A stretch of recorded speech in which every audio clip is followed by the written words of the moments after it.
there's been an exponential increase in our understanding of what causes Alzheimer's disease, how we can target it, and how we can treat it. It really is miraculous that in a short period of time, which is really 25 years, and we know a lot about the disease. We are at the brink of controlling one of the major diseases affecting world health. We do have the research scientists, we do have the knowledge, and I think we can beat Alzheimer's disease.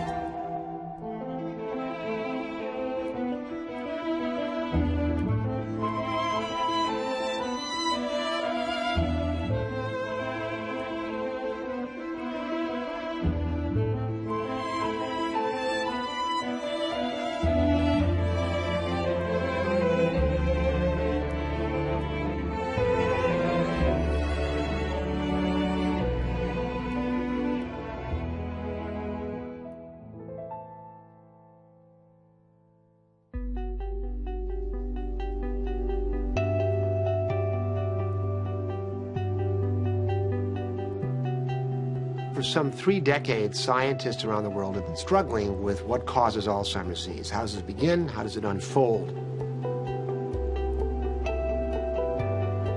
In the brain, synapses transmit information from one neuron to the other. And this burst of blue light represents the synapse communicating. But in Alzheimer's disease, it goes cold. You see the synapse stop firing, and the information is no longer transmitted and the nerve cells die out. In the clinic, we see synaptic failure. So these clocks are examples of what I ask my patients to do. Can you draw a clock, the face of a clock, and put the hands in so it reads 4:45? And my patients do different things. Here, this patient puts in the hands incorrectly for 4:45. This more advanced Alzheimer patient can only put a simple box around the numbers 4 and 5. This patient took my command literally and thought that I asked her to draw the face of a clock. And so it looks like a face. When I repeated the command and said, no, I mean really what a clock looks like, and put in the hands, she did it correctly. This patient has such severe Alzheimer's disease that she can't really put a clock together. This is a high-power view of a little part of the brain of a patient whom I followed during life. This was a 69-year-old gentleman who had a family history of Alzheimer's and died after about 10 years of disease. And when I took the brain out and made this picture, we saw 2 spherical deposits of protein called amyloid plaques. These are big conglomerations of protein that shouldn't be there.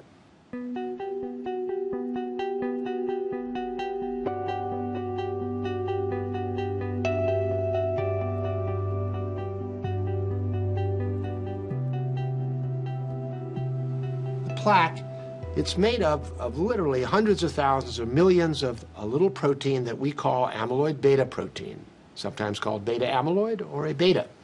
And in this diagram, there's a large protein that we call amyloid parent protein, or APP. And the A beta region of it is colored yellow.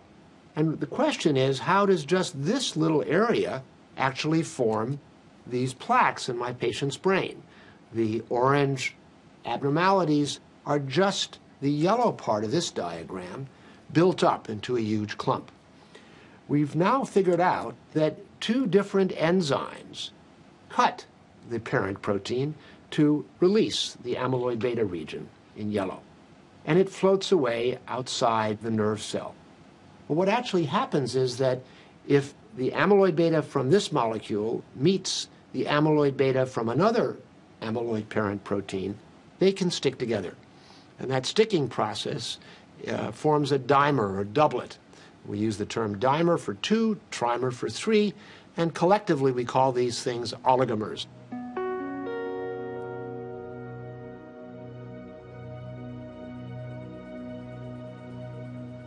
This is a process that we've come to believe is at the heart of the Alzheimer memory failure. The oligomers can float into a synapse, which is the connection between this big nerve cell on the right and this big nerve cell on the left. If we magnify this synapse, you can see A-beta oligomers float into the synapse, and they can short-circuit nerve cells important for memory. The information is no longer transmitted and the nerve cells die out. Now, after a while, these dimers and trimers build up and stick to each other to get bigger and bigger structures. And that, ultimately, we believe, forms the amyloid plaque, which Alzheimer first called attention to. As far as we can tell from experiments, this large plaque may be less toxic because it can't float into the synapses.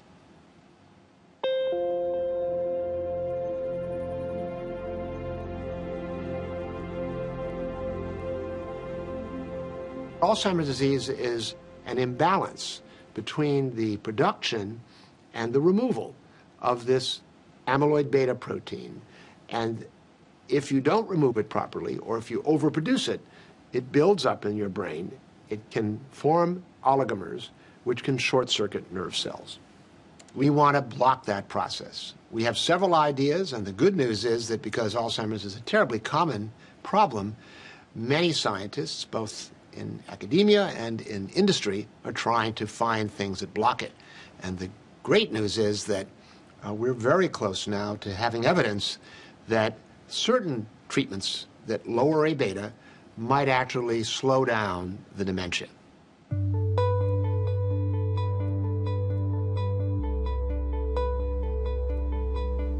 Dennis and I designed an experiment. We're using this treatment to see whether we can stimulate the body's own white blood cells to clear out the amyloid from the brain. The white blood cells are programmed to fight off infection and to keep the body under control, to keep all the inflammation under control. If you cut yourself and you have, I don't know, a scar or something, cells come and clean it up. And so could we use the immune system to clean up the amyloid in the brain?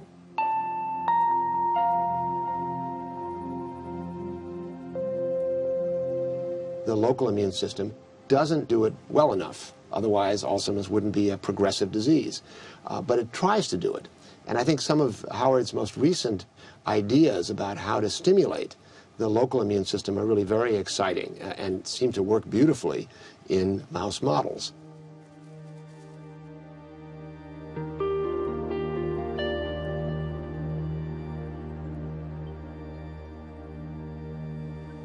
We're trying to develop a nasal vaccine for Alzheimer's.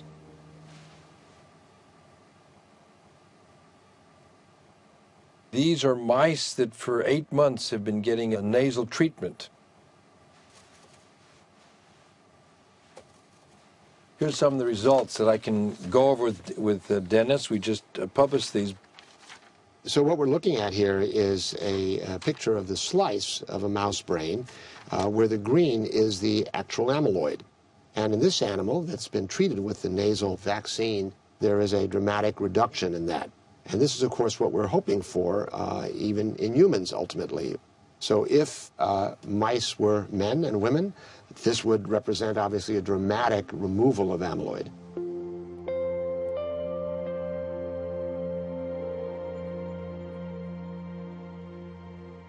The administration of the vaccine through the nasal cavity is something that Howard had himself worked on intensively and pioneered in the area of multiple sclerosis. This is a little bit of an unusual way, as we think of vaccines, when we think of an injection type. By giving it nasally, we're actually stimulating the immune system in the brain better.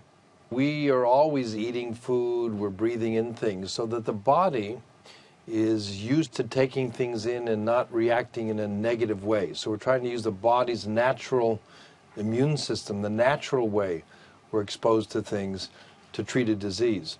And we're predicting that if we can do it, it won't be as toxic, it'll be easy to give.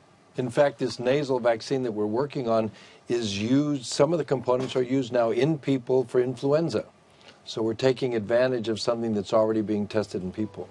I think the understanding just in the last decade, but especially even the last 2 or 3 years, is phenomenal. And so I think we are very much on a roll. We've learned enough that while there's plenty of T's that are not crossed, plenty of I's that are not dotted, we're just about there. We have treatments that are in hand, and we already have clinical trial results that suggest that we're on the right track. Now, there's still skepticism until everyone who can get Alzheimer's disease doesn't get it anymore or gets it much less severely.